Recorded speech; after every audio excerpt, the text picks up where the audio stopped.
जोहार, नमस्कार। मैं सूरज कुमार आज फिर आप सबके बीच एक और नई वीडियो। आज भी कुछ हम विशेष मुद्दों पे बात करेंगे। विशेष मुद्दा इसलिए कि झारखंड में भी नेपाल की तरह दृश्य देखने का उम्मीद आप जता सकते हैं। क्यों मैं ये बात कह रहा हूँ, ये बहुत ही गंभीर बात है। मैं ऐसा क्यों बोल रहा हूँ, इस वीडियो को जब आप पूरा देखिएगा तो आपको सारा कुछ समझ में आ जाएगा। आप जादूनाथ महतो का प्रकरण याद कर लीजिए। लातेहार में वो अंग्रेज जो सीसीएल एनटीपीसी का एम्प्लॉय है उसको याद कर लीजिए। बड़का गांव में जो पिछले कई एक सालों से धरने पर बैठे हैं उनको याद कर लीजिए। इवन पूरे झारखंड में जितनी ईस्ट इंडिया कंपनी है जो काम कर रहे हैं, उनका रवैया नेपाल के नेता मंत्री जैसा ही हो गया है झारखंड में। हम ये बात बोलने के लिए बहुत हिम्मत जुटाए हैं, तब ये बात बोल पा रहे हैं, क्योंकि नेपाल आज जल रहा है।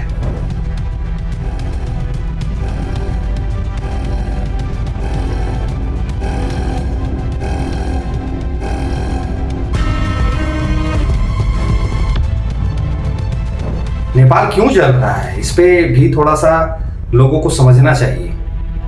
3 देश, हमारे जीवन काल में 3 देश को हम लोग नजदीक में ही बर्बाद होते देख लिए। इस वीडियो में पूरा कुछ हम बताएंगे आपको, अंत तक देखिएगा तो ही समझ में आएगा। जो पहली बार देख रहे हैं मेरे चैनल को, वो चैनल को सब्सक्राइब कर लीजिएगा। जो फेसबुक पेज पे देख रहे हैं, पेज को जरूर फॉलो कर लीजिएगा। और जो ज्वाइन करके आप लोग सहयोग पहुंचा रहे हैं उसके लिए तहे दिल से धन्यवाद। जो स्कैनर में सपोर्ट कर रहे हैं उसको भी तहे दिल से धन्यवाद। और आप जो भी साथी मदद कर रहे हैं, एक बार पुनः कहेंगे, मैं उन सभी का ऋणी हूँ।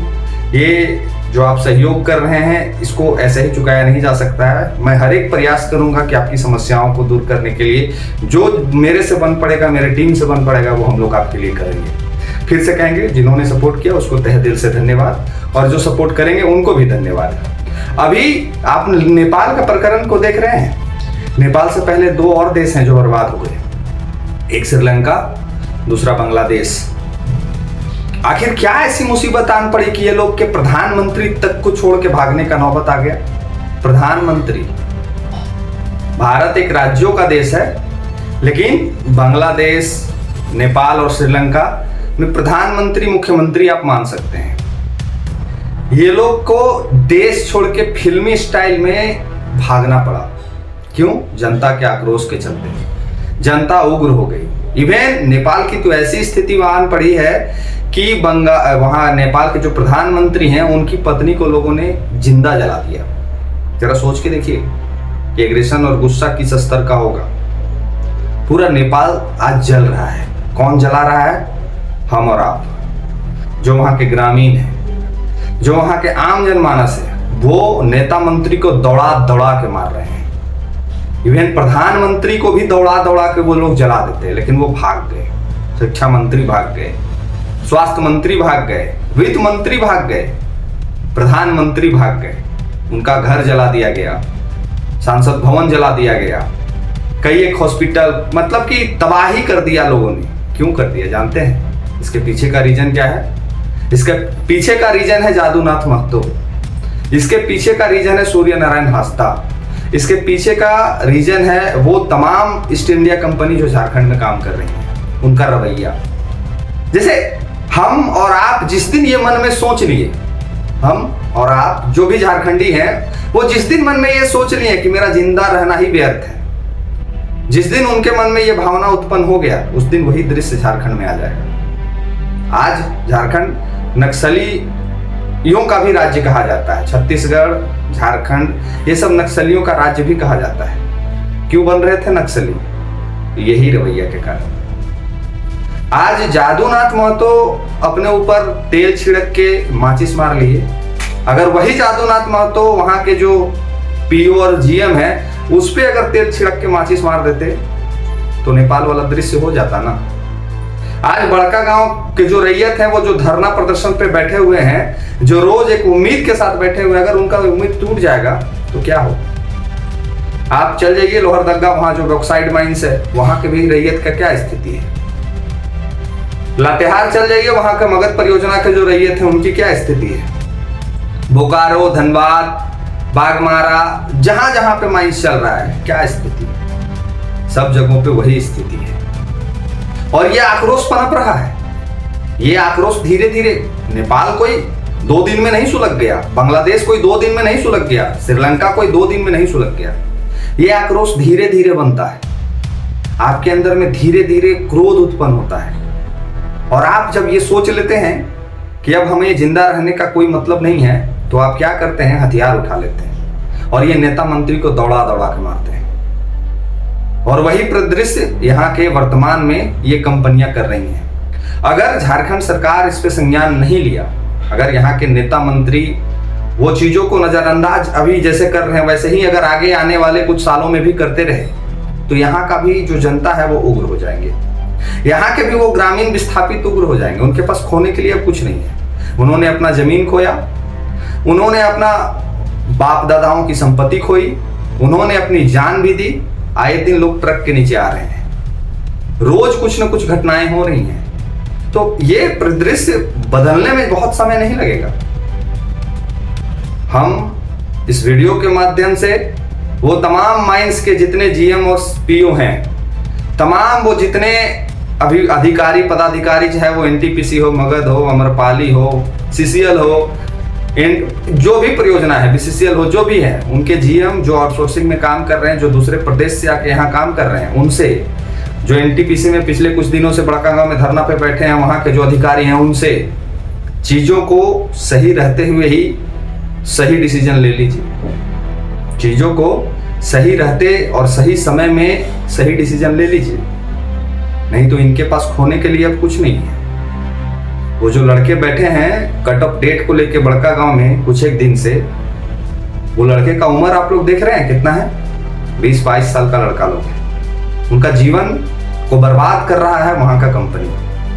वो माँ बहन को हम जब लातेहार में देखे थे ना, तो बहुत अंदर से पीड़ा उत्पन्न हुआ था कि इनका भविष्य को अंधकार में ढकेल के ये जीएमपीओ अपने भविष्य को उजागर कर रहे हैं। इनके भविष्य को उस खादान में बंद करके जीएमपीओ अपने बाल बच्चा के भविष्य को स्विट्जरलैंड और अमेरिका में पढ़ा रहे हैं। ये कब तक चलेगा? नहीं चलेगा ज्यादा दिन, इस बात का आप ख्याल रखिए।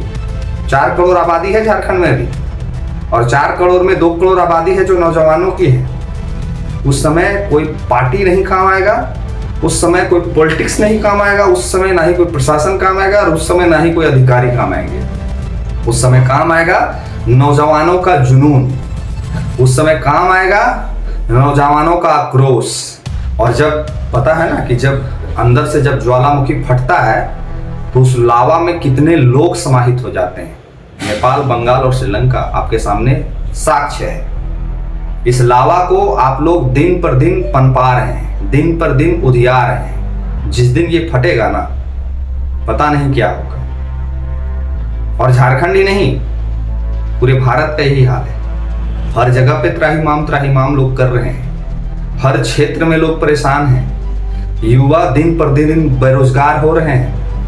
शिक्षा तो ऐसे दूर कर दिया गया है जैसे उनसे शिक्षा दे देंगे तो वो बोलना सीख जाएंगे, वो करना सीख जाएंगे। रोजगार, शिक्षा और स्वास्थ्य, ये तीनों चीजें जो प्राथमिकताएं हैं, वो ऐसे दूर किया जा रहा है लोगों के बीच से जैसे इन लोगों को ये सारी चीजें मिल जाएगा तो ये लोग वरदान हासिल कर लेगा। तो जितना नेता मंत्री झारखंड में है, जितना नेता मंत्री इस देश में है, एक बार ये तीनों जो देश हैं, नेपाल, बांग्लादेश और श्रीलंका, ये तीनों देशों का हश्र को जरूर याद कर लीजिएगा एक बार। अंतर नहीं है, तीनों भारत का सटा हुआ देश है, बहुत ज्यादा अंतर नहीं है। और वहां तो कम आबादी है, यहाँ तो आबादी 150 करोड़ पार है। जब यहाँ वो रूप आ जाएगा लोगों के अंदर में तो संभाल नहीं पाइएगा। इसलिए समय रहते चीजों को संभाल लेना ही एक बेहतर प्रशासन और बेहतर तंत्र की व्यवस्था हो सकती है। अब देखना ये बात है कि झारखंड सरकार कितने दिनों तक हमारे विस्थापितों का गला पे जेसीबी चलाते रहता है। देखना ये बात है हमारे कितने बेरोजगारों को कब तक ये रोजगार नहीं देते हैं और कब ये ज्वालामुखी फटती है। झारखंड सरकार, हमारे मुख्यमंत्री जो मैया सम्मान योजना के माध्यम से लोगों का वोट अपने प्रति आकर्षित कर रहे हैं, उन्हीं के जो बेटे हैं, उन्हीं के जो पति हैं, आज बेरोजगार इस कदर रोज पे परेशान हैं कि कुछ भी करने को लिए तैयार है। आज झारखंड में चाहे वो अफीम की तस्करी हो, चाहे दारू की तस्करी हो, चाहे गांजे की तस्करी हो। नए नए लड़के, नया नया आदमी इस दलदल में फंसते जा रहा है। और काहे फंसते जा रहा है? वो कोई करोड़पति बनने के मकसद से ये काम नहीं कर रहा है, वो कोई अरबपति बनने के मकसद से ये काम नहीं कर रहा है, वो अपनी जीविका चलाने के मकसद से ये काम कर रहा है। क्यों? उसके पास रोजगार नहीं है। क्यों? उनके पास कोई व्यवस्था नहीं है कि हम अपने जीवन में चीज़ों को सुधार सकें। तो सरकार इस पे पहल करे, अन्यथा चीज़ें हम लोग जो देख रहे हैं वो आपके सामने भी है। आज किसी भी सेक्टर में आप चले जाइए, स्वास्थ्य, शिक्षा और जो रोजगार है, ये जो 3 सेक्टर हैं, और इसका सबसे बड़ा जवाबदेही यहाँ के नेताओं को है जो पिछले 25 वर्षों से शासन कर रहे हैं। हमारे झारखंड से 40% से ऊपर खनिज हम लोग अन्य राज्यों के लोगों को पहुंचाते हैं, और यहाँ के लोग त्राहिमाम कर रहे हैं। तो ज्वालामुखी फटेगा तो उसका छींटा से कोई नहीं बचिएगा, सारे लोग चले जाइएगा। इसीलिए कह रहे हैं फिर से, चीज़ों को सामान्य करिए और रोजगार की उचित व्यवस्था करिए, शिक्षा की उचित व्यवस्था करिए। धरना प्रदर्शन पे जो लोग बैठे हैं उनकी मांगों को पूरा करिए, अन्यथा जहाँ से आए हैं वहीं भेजने में भी झारखंडी सक्षम है। जिस रास्ते आए हैं उसी रास्ते भेज भी देंगे झारखंडी वापस। तो उतना ही तांडव मचाइए जितना तांडव को सहन किया जा सके, अन्यथा दृश्य आपके सामने है। अपनी प्रतिक्रिया लिख दीजिएगा। जो नए साथी हैं चैनल को सब्सक्राइब कर लीजिएगा, जो फेसबुक पेज पे देख रहे हैं पेज को फॉलो कर लीजिएगा।